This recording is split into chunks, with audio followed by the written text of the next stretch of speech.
మహిళా దినోత్సవ శుభాకాంక్షలు కూడా. నిన్న ముఖ్యమంత్రి రేవంత్ గారు హుటాహుటిన పార్లమెంట్ ఎన్నికల కోడిగా వారం 10 రోజుల్లో రాబోతున్నది కాబట్టి ఎట్లా ఓట్లు తెచ్చుకోవాలి, ఎట్లా తను చేయని పనికి కూడా ప్రచారం చేసుకోవాలి అని మరి ఎలాంటి వారి శ్రమ లేకుండా వాళ్ళ పని లేకుండా కనీసం దాని మీద మినిమం నాలెడ్జ్ లేకుండా నిన్న మరి ఎలివేటెడ్ కారిడార్ స్కైవేస్ శంకుస్థాపన చేయడం జరిగింది. ఎందుకు రేవంత్ రెడ్డి గారికి దాని మీద అవగాహన లేదు అని అంటున్నామంటే, మొదట రేవంత్ రెడ్డి గారికి తెలియాల్సింది ఏంటంటే, జూబ్లీ హిల్స్ నుంచి షామీర్పేట్ వరకు మరియు ఇటు మేడ్చల్ హైవేకి ఈ 2 స్కైవేస్ కోసం ప్రత్యేకంగా కాకుండా ఒక ప్రెస్టీజియస్ ప్రాజెక్ట్గా కేసీఆర్ గారి ప్రభుత్వం ఎస్ఆర్డిపి అనే కార్యక్రమం వారు ప్రభుత్వ హయాంలో తీసుకోవడం జరిగింది. ఆ ఎస్ఆర్డిపిలో భాగంగా దాదాపు 48 ప్రాజెక్టులు టేక్ ఓవర్ చేసి అందులో ప్రభుత్వ సమయంలో అంటే కేసీఆర్ గారి టర్మ్ అయిపోయేసరికి దాదాపు 36 ప్రాజెక్టులు కంప్లీట్ అయినాయి. మాకు అందరికి కూడా తెలుసు.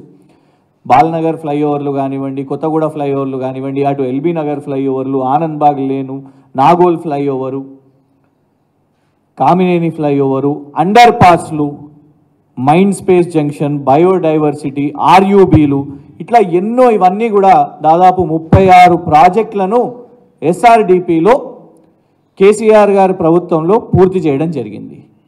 ఇందులో ఈ ఎస్ఆర్డిపిలో భాగంగా ఒక కీలకమైన చిక్కుముడి రక్షణ స్థలాలున్న కంటోన్మెంట్ ఏరియాలో ఒక అడ్డంకిగా మారింది. కాబట్టి దానికోసం కేసీఆర్ గారి ప్రభుత్వంలో మున్సిపల్ శాఖ మంత్రిగా కేటీఆర్ గారు ప్రత్యేక చొరవ తీసుకొని పదే కంటోన్మెంట్ భూముల విషయం మీద మరి రక్షణ శాఖను వారిని కలిసి వారి నుంచి ఈ భూములు తెలంగాణ ప్రభుత్వానికి హెచ్ఎండిఏకి కేటాయిస్తే మరి తెలంగాణ ప్రభుత్వం దానికి సంబంధించిన ఎక్స్చేంజ్ ఆఫ్ ల్యాండ్ మరియు ఏదైతే కంపెన్సేషన్ ఉందో దానికోసం మరి ఈ చర్య మొత్తం కూడా కేటీఆర్ గారు మీరు గమనిస్తే ఇంతమంది రక్షణ శాఖ మంత్రులను కలవడం జరిగింది.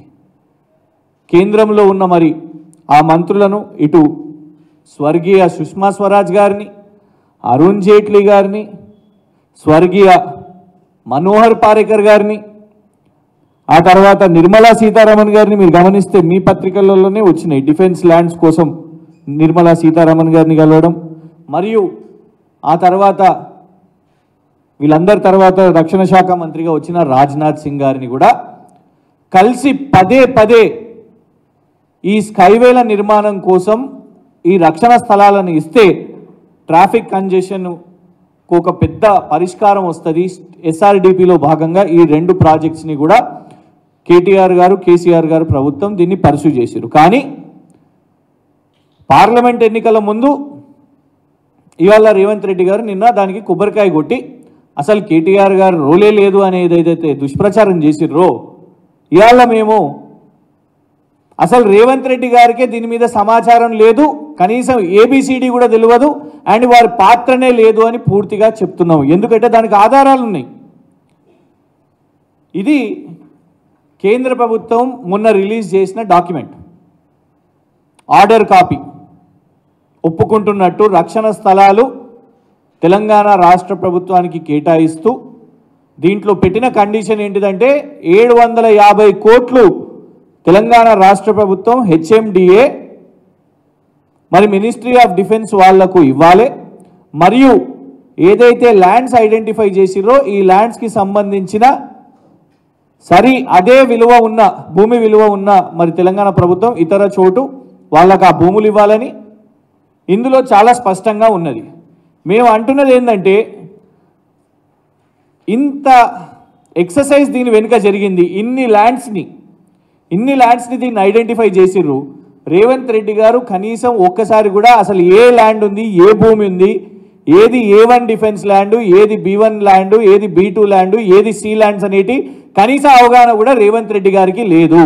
దీని విషయం మీద కేటీఆర్ గారు పూర్తిగా కూడా వారి విభాగం, వారి మున్సిపల్ శాఖ విభాగం, అప్పుడు HMDA వాళ్ళు మొత్తం దీని మీద ఎక్సర్సైజ్ చేసి కేంద్ర ప్రభుత్వానికి రాసి, ఇన్ఫ్యాక్ట్ తెలంగాణ ప్రభుత్వం ఇక్కడి నుంచి మనము బృందాన్ని కూడా పంపించినాం.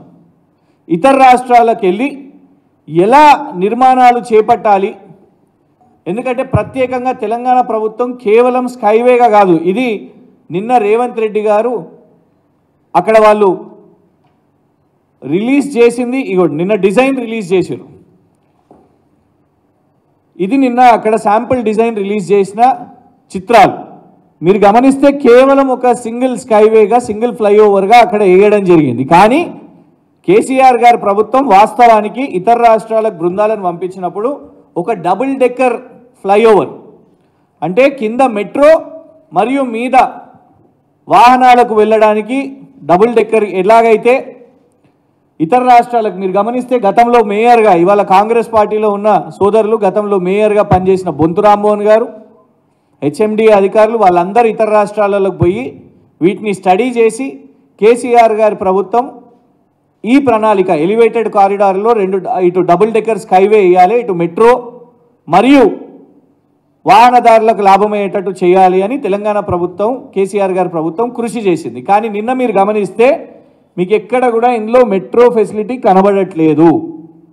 హుటాహుటిన కనీసం అవగాహన లేకుండా రేవంత్ రెడ్డి గారు నిన్న కేవలం మరి ఆ అసెంబ్లీ నియోజకవర్గాలకు చెందిన మల్కాజ్గిరి పార్లమెంటు నుంచి ఏదైనా ఓట్లు పడితే కావచ్చు, అక్కడ వాళ్లకు మొన్న మల్కాజ్గిరిలో ఓడిపోయిన వ్యక్తికి పని కల్పించాలని కావచ్చు, ఎందుకంటే నేను అక్కడ చెప్పిరు వాళ్ళు అక్కడ మల్కాజ్గిరి నుంచి అసెంబ్లీలో ఓడిపోయిన వ్యక్తికి ఏదో పని కల్పిస్తారంట, ఆయనకి పని లేదంట ఈ మధ్య. అయితే రేవంత్ రెడ్డి గారి పాత్ర ఇందులో శూన్యమని చెప్పడానికి కారణం, ప్రధాన కారణం ఈ డాక్యుమెంట్.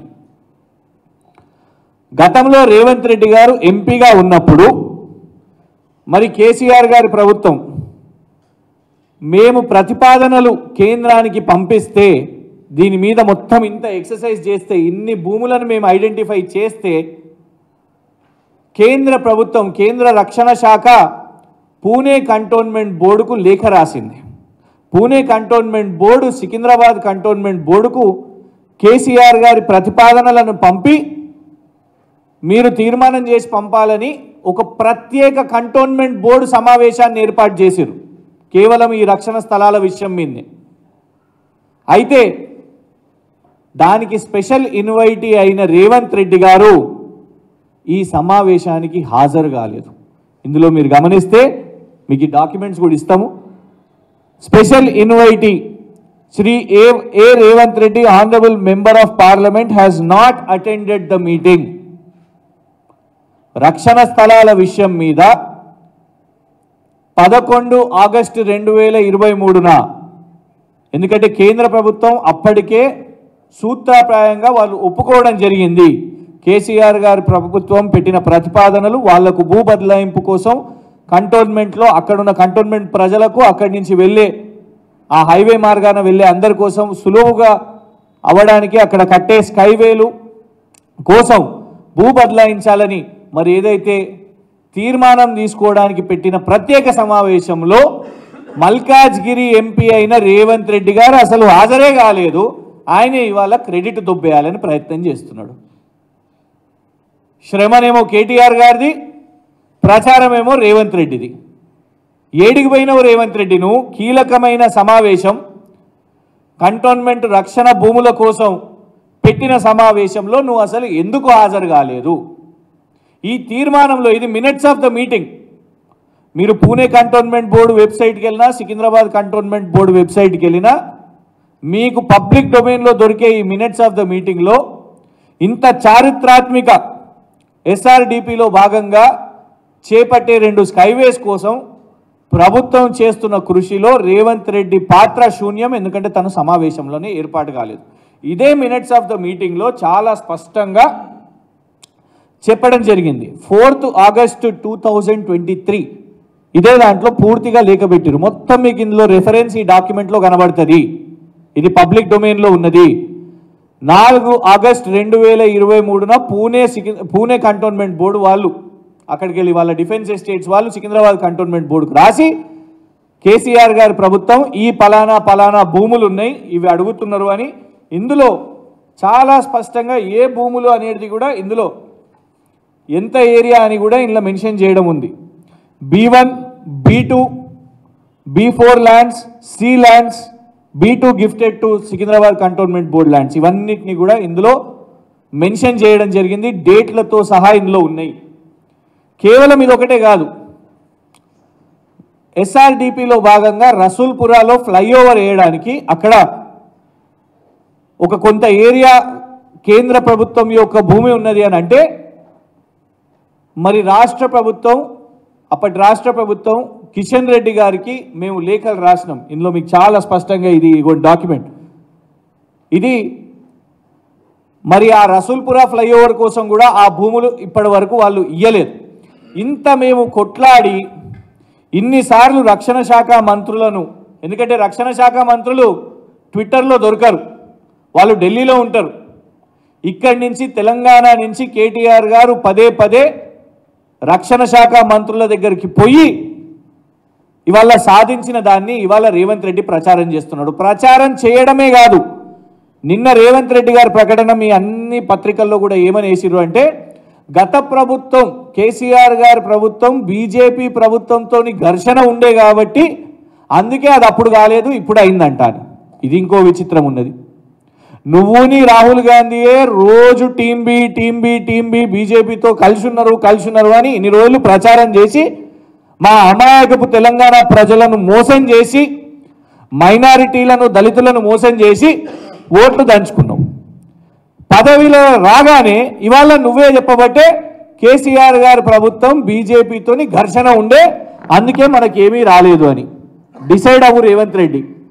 ఏదన్నా ఒకటి చెప్పాలి, నువ్వు టీం బి అని నువ్వే చెప్తావు, ఘర్షణ అని నువ్వే చెప్తావు. సో ఇందులో అసలైన వాస్తవం ఏంటంటే రేవంత్ రెడ్డికి అవగాహన లేదు. మల్కాజ్గిరి పార్లమెంట్గా తను కంటోన్మెంట్ బోర్డు కీలక సమావేశాలలో పాల్గొనలేదు. ఇవాళ తలపెట్టిన ఏదైతే స్కైవేస్ ఉందో గత ప్రభుత్వం ఏదైతే ఈ గొప్ప కార్యక్రమాన్ని చేపట్టిందో SRDPలో భాగంగా కంటోన్మెంట్ కోసం ఏదైతే స్కైవేస్ వస్తున్నాయో నువ్వు హుటాహుటిన కేవలం ప్రచారం కోసం ఎలాగైతే ఉద్యోగ పత్రాలు ఇస్తున్నావో కేసీఆర్ గారి టైంలో నువ్వు ఇప్పటి వరకు ఒక్క నోటిఫికేషన్ ఇవ్వలేదయ్యా. రేవంత్ రెడ్డి గారి ట్విట్టర్ చూస్తే మీకు 21,000 ఖాళీలు ఉన్నాయని చెప్పారు టీచింగ్ పోస్టులు. కోమటిరెడ్డి వెంకటరెడ్డి గారు 70,000 ఖాళీలు ఉన్నాయని చెప్పారు. ఆఖరికి నువ్వేం చేసినావు, కేసీఆర్ గారు ఇచ్చిన నోటిఫికేషన్కి ఇంకొక 5,000 జత కలిపి ఇచ్చినావు. అంటే కేవలం ప్రచార ఆర్భాటమే. అక్కడ ఉద్యోగ పత్రాలు నోటిఫికేషన్ భర్తీ చేపట్టి పరీక్షలు చేసి ఇవన్నీ పూర్తి చేస్తే ఇవాళ నువ్వు జాబ్ లెటర్లు ఇస్తున్నావు. అట్లనే ఇక్కడ రక్షణ శాఖ మంత్రులను కలిసి భూములను తీసుకొని వచ్చి ఇవాళ అన్ని మొత్తం ఎక్సర్సైజ్ చేస్తే ఇవాళ మేమేం అడుగుతున్నామంటే ఎందుకు నువ్వు హుటాహుటిన ఇది చేస్తున్నావు? మెట్రో విషయం మీద కూడా స్పష్టత లేదు. డబుల్ డెక్కర్ స్కైవే అని కేసీఆర్ గారి ప్రభుత్వం ప్రతిపాదించి ప్రయత్నం చేస్తే ఇవాళ ప్రచారం కోసం కేవలం ఈ ఫ్లైఓవర్ని మాత్రం ఇవాళ నువ్వు శంకుస్థాపన చేస్తున్నావు. ఇది కేవలం మల్కాజ్గిరి పార్లమెంటు నియోజకవర్గ ప్రజలను కంటోన్మెంట్ నియోజకవర్గ ప్రజలను మోసం చేయడానికే నిన్న శంకుస్థాపన కార్యక్రమం. కేవలం ఒక ఈవెంట్ మేనేజ్మెంట్ కార్పొరేట్ వ్యూహకర్త అయిన సునీల్ కనుగోలు డైరెక్షన్లో రేవంత్ రెడ్డి ఒక ఈవెంట్ మేనేజ్మెంటే చేసిండు.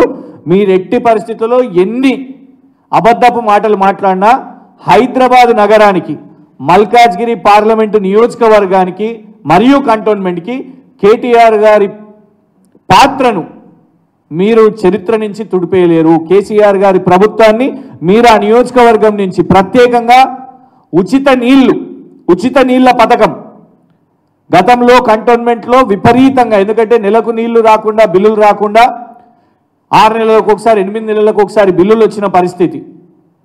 ఇవాళ కంటోన్మెంట్ని కూడా అందులో భాగంగా చేసి ఉచిత నీళ్ల స్కీమ్ ఎలాగైతే మొత్తం హైదరాబాద్లో వస్తున్నదో అది కంటోన్మెంట్లో కూడా చేసిన ఘనత కేసీఆర్ గారి ప్రభుత్వాన్ని. నువ్వు ఇది చెప్పి నిన్న ఇంకో బోగస్ మాట ఏంటంటే అసలు నిర్మాణాలే చేపట్టలేదంట. రేవంత్ రెడ్డి గారు హైదరాబాద్ నగరంలో తిరిగితే పర్మనెంట్ నిర్మాణాలు ఎన్ని చేసిరో ఆఖరికి నువ్వు ఇవాళ కూర్చుంటున్న తెలంగాణ బాబాసాహెబ్ అంబేద్కర్ గారి సచివాలయం కూడా కేసీఆర్ గారు నిర్మించిందే రేవంత్ రెడ్డి గారు. అబద్ధాలు బంద్ చేయండి. ఆర్భాటం, ప్రచారం, గోబెల్స్, ప్రొపగాండా ఇది బంద్ చేసి కేసీఆర్ గారు చేసిన మంచి పనిని ముందుకు తీసుకొని వెళ్ళండి. ఎస్ఆర్డిపిని సక్సెస్ఫుల్గా చేయండి. మేము ఎట్లయితే మొదలుపెట్టిన కార్యక్రమాలను దాదాపు 36 కంప్లీట్ అయినాయి, మిగతాయి కూడా అవుతూ ఉన్నాయి. ఇలాంటి కార్యక్రమాన్ని మీరు కంటిన్యూ చేయాలి. అది డబుల్ డెక్కర్ స్కైవేగా ఏదైతే మేము మొదలుపెట్టినామో దాన్ని మీరు చేయాలి. కేవలం ఉట్టి తూతూ మంత్రంగా ఓట్ల కోసము కొబ్బరికాయ కొట్టేసినాం అయిపోయింది, ప్రజలు నమ్మేసిర్రు, వాళ్ళని మోసం చేసేసినాం, వాళ్ళ ఓట్లు తెచ్చుకున్నామని కాదు. దీన్ని ఎలాగైతే ప్రతిపాదించినామో డబుల్ డెక్కర్ స్కైవేగా ఆ విధంగా మేము కూడా అక్కడ స్థానిక ప్రజలుగా పోరాటం చేస్తాం. Thank you.